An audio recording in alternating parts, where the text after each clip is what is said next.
Hello everyone, नमस्कार। जैसा कि आप लोग को पता है कि आरआरबी जेई 2024 का नोटिफिकेशन आ गया है और फॉर्म भरने का डेट भी आज से था, लेकिन आज फॉर्म ओपन नहीं हो पा रहा था। मैं देखा लिंक से ओपन नहीं हो रहा था, तो शायद कल से ओपन हो जाए, फिर फॉर्म भरना शुरू कर दीजिएगा। और फॉर्म भरने में सबसे इम्पोर्टेंट पार्ट होता है आपका पोस्ट प्रेफरेंस, कि पोस्ट को आप कौन सा पोस्ट का पहला प्रेफरेंस देते हैं, वो बहुत इंपॉर्टेंट है। क्योंकि फॉर्म भरते समय अभी आप लोग बेरोजगार हैं, जैसे हम भी बेरोजगार थे एक समय, तो हमको ये लगता था कि कोई भी नौकरी मिल जाए, बस कोई भी मैं जेई बन जाऊँ, और क्या पोस्ट क्या होता है, नौकरी मिल जाए यही बड़ी है। लेकिन नहीं, यहाँ आकर पता चला कि नहीं, पोस्ट प्रेफरेंस का कितना बड़ा वैल्यू होता है। एक एक गलत पोस्ट प्रेफरेंस आपको यहाँ पर आएगा तो पता चलेगा कि अरे मैं भी सेम एग्जाम फेस कर रहा हूँ, वो भी सेम एग्जाम फेस कर रहा है, कितना डिफरेंस है मेरे और उनके लाइफ स्टाइल में। तो बहुत ज़्यादा इंपॉर्टेंट रोल होता है पोस्ट प्रेफरेंस का। तो पहले सब पोस्ट के बारे में आप जान लीजिए, वर्किंग के बारे में जान लीजिए, और आप खुद डिसाइड कीजिए कि आपको कौन सा पोस्ट प्रेफरेंस चाहिए। क्योंकि बहुत लोग को एक कोई मैं एक पोस्ट प्रेफरेंस बता दूंगा, इसी से अप्लाई कर दीजिएगा, लेकिन सब लोग के लिए सूटेबल नहीं है। क्योंकि बहुत लोग को ऑफिस ऑफिस में वर्क करना पसंद नहीं होता, उनको फील्ड में वर्क करना पसंद होता है, उनको पैसा का आवश्यकता ज़्यादा है। तो उन लोग के लिए अलग प्रेफरेंस हो जाएगा।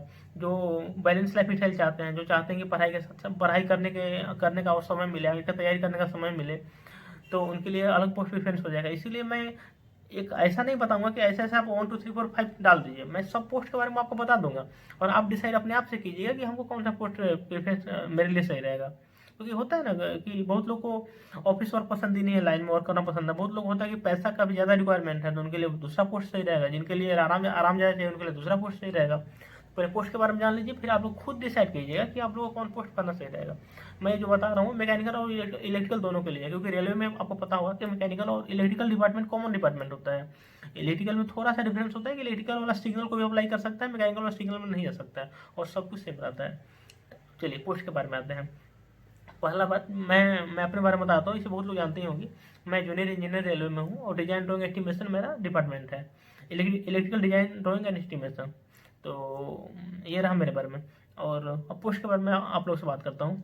तो देखिए, अगर आपको ऐसा चाहिए, बहुत लोग हमको कमेंट करते हैं कि सर ऐसा पोस्ट बताइए जिसमें पढ़ाई का समय मिले। कोई एक बच्चा से हमसे बोल रहे थे कि हम सर हम आई से तैयारी करते हैं, तो मेरे लिए सबसे बढ़िया पोस्ट कौन सा रहेगा। अगर ऐसा लोग चाहते हैं कि जो नाइट ड्यूटी ना हो, ऑफिस में पोस्टिंग हो, वो सुबह मतलब व्हाइट कॉलर जॉब, सुबह जाए शाम में आ जाए, तो ये ऐसे पोस्ट अगर चाहिए तो सबसे बढ़िया पोस्ट है आपको डिजाइन डोंगन एस्टिमेशन।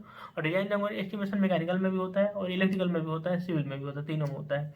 तो ये इसमें यही बेनिफिट है कि आपको ऑफिस में पोस्टिंग रहेगा या प्रोडक्शन यूनिट में रहेगा। बहुत जगह प्रोडक्शन यूनिट है ही नहीं, जैसे ईसीआर में तो प्रोडक्शन यूनिट कोई है भी नहीं। तो इसका पोस्टिंग ओनली डीआरएम ऑफिस में रहता है, या प्रोडक्शन यूनिट में हो सकता है। अगर डीआरएम ऑफिस में रहेगा तो आपको 2 दिन रेस्ट भी रहेगा, सैटरडे संडे। अगर आपको प्रोडक्शन यूनिट में रहता है, ओनली एक दिन रेस्ट रहेगा। और दूसरे नंबर पर मैं बताऊँ, दूसरे नंबर पर मेरे विचारधारा से डीएमएस का पोस्ट बहुत अच्छा है, डिपो मटेरियल सुपरिटेंडेंट। इनका काम ये होता है कि जो भी स्टोर डिपो होता है उसमें मटेरियल का रख रखाव का देख रेख करना, कितना मटेरियल आया, कितना गया, क्या क्या, उसका हिसाब किताब रखना, ये सब काम होता है डिपो मटेरियल सुपरिटेंडेंट का। ये भी, इसका भी वर्किंग प्रोफाइल बहुत अच्छा होता है। ऑफिस में ही रहना है, कोई फील्ड ड्यूटी नहीं है इसका, और इसमें भी कोई ऐसा नाइट ड्यूटी का टेंशन नहीं रहता है। तो डीएमएस आप लोग अप्लाई कर सकते हैं, डीएमएस फर्स्ट भी डाल सकते हैं, बहुत अच्छा पोस्ट है डीएमएस। और इसके आगे का पोस्ट में वर्कशॉप वर्कशॉप का कोई भी वर्कशॉप हो, या मैकेनिकल का पोस्ट हो, मैकेनिकल का वर्कशॉप हो, या इलेक्ट्रिकल का वर्कशॉप हो, वर्कशॉप में भी आपको पोस्टिंग एक ही जगह रहता है। लाइफ टाइम आप एक ही जगह रह जाइएगा, अगर आप प्रयास नहीं कीजिएगा तब तक आप एक ही जगह रह जाइएगा।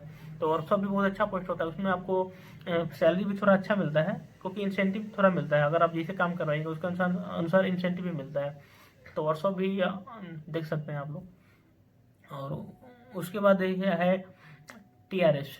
टीआरएस देखिए, क्या टीआरएस का जो वर्किंग प्रोफाइल होता है कि टीआरएस जो भी आप लोग को देखते हैं, होता है ना वाइप 5, वाइप 7, वाइप 9, या वाइप वाइप 12, ये सब। ये जो लोगों का मेंटेनेंस जो होता है वो लोको शेड में होता है। तो लोको शेड में अगर आपको टीआरएस मिलता है, टीआरएस में आपका पोस्टिंग लोको शेड में ही होता है। और लोको शेड में बेनिफिट ये होता है कि वो भी आपको जो पोस्टिंग होता है एक ही जगह रह जाएगा पोस्टिंग, क्योंकि लोको शेड एक डिवीजन में मैक्सिमम 2 होता है, और एक दफ़ा जगह होता है। तो पोस्टिंग पोस्टिंग में ठीक रहेगी, आपको ट्रांसफर का ज़्यादा झंझट नहीं है लोगो शेड में।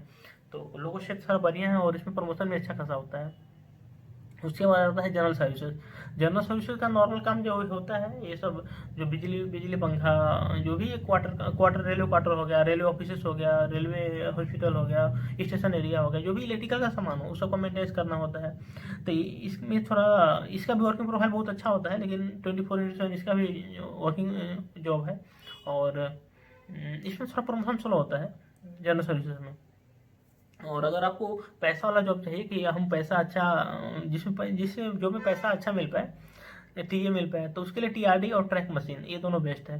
ट्रैक मशीन टीआरडी में वर्किंग प्रोफाइल इसका होता है कि आपको टीआरडी में ट्रैक्शन डिस्ट्रीब्यूशन, जो ओइची देखते हैं ना, ट्रेन चलती है तो उसके ऊपर जो वायर लगा होता है उसको ओइची बोलते हैं, उसका मेंटेनेंस करने का काम टीआरडी डिपार्टमेंट का होता है।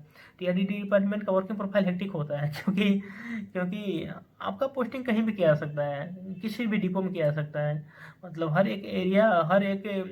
एक डिपो का एरिया फिक्स रहता है कि इस एरिया में करना है, और कोई ज़्यादा एरिया नहीं होता है। जिसे हम लोग को धनबाद में देखेंगे, धनबाद में ओनली धनबाद डिवीजन में बोल रहा हूँ, 23 को डिपो है ओसी PSI मिलाकर। तो 23 में कहीं भी पोस्टिंग किया जा सकता है, और ट्रांसफर भी रैंडमली हो सकता है। तो इसीलिए टीआरडी थोड़ा हेक्टिक वर्क प्रोफाइल है, लेकिन बेनिफिट ये है कि आपको पैसा ज़्यादा मिलेगा। अब तो 15 दिन में ही टीए बना दे तो 15,000 रुपये एक्स्ट्रा आपका हो गया है। तो ये बेनिफिट है टीआरडी का। लेकिन लाइफ स्टाइल सही नहीं है। लाइफ स्टाइल आपको जब भी ब्रेकडाउन हो गया, तो रात हो, दिन हो, बरसात हो, ठंडा हो, गर्मी हो, कभी भी आपको तुरंत जाना पड़ेगा। और 24/7 एक्टिव रहना है हमेशा आपको। दूसरा है कि ट्रैक मशीन। ट्रैक मशीन में भी यही होता है कि ट्रैक मशीन तो रेलवे का बंजारा उसको बोलते हैं, क्योंकि 21 दिन लग रहा है ड्यूटी होता है, और 9 दिन लगता है छुट्टी रहता है। तो 21 दिन में आप घर नहीं जा पाइएगा, आपको एक ट्रेन दे दिया जाएगा। देखते होंगे लिखा हुआ कैंपिंग कोच लिखा हुआ रहता है, ट्रैक मशीन स्टाफ। वैसे ट्रेन से घूमते रहिए, जहाँ जहाँ पर सेक्शन दिया गया घूमते रहिए, और शाम हुआ आपको कहीं स्टेशन एरिया में लगाकर फिर आपको रात में ट्रेन में ही रहना, सुबह फिर वही काम शुरू करना है।